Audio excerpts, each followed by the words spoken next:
उहो ॾिठे ई मुश्किल सां छा हालत थियो। हाणे हीअ हाल आहे जेकी माण्हू हितां अच वञ कनि पिया था उन्हनि लाइ बि रस्तो न आहे। हीअ ज़ुल्म नाहक ॾिसो ही हिन पुलिस रात मां टपंदा लंघंदा आहिनि हिन पुलिस रात मां। उहा पुलिस रात बि हिननि जो ड्रही चुको आहे। परियां पुलिस रात आहे ऐं हीअ टियों पुलिस रात हो जेकी हिन काली मोरी खां माण्हू टिपी परे पासे जेकी रहनि था उन्हनि सां इहा हालत अथव। हीअ हालत ॾिसो 15 साल दावेदार वारनि जा इहा हालत अथव जेका अवाम खे जेको हिननि सूर ॾझा हिननि खे तकलीफ़ूं परेशानियूं ॾिना अथनि। हीअ हालत ॾिसो। हाणे हिते 12 बचे माण्हू अचनि था 12 बचे उन्हनि जा त विडियो नथा भरे सघूं हिते अची इन्हनि जे।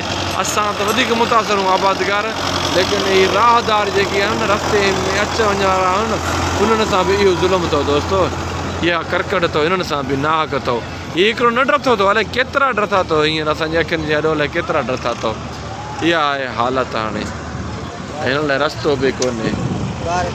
ॿार बचा हाणे नंढा ॿारड़ा वञनि था हितां वेंदा गाॾियुनि ते। मां छा भरियां हुन ॿारनि जो नथो भरे सघां पर अलाह वटि फ़ैसिलो आहे। इंशाअल्लाह देरि न आहे।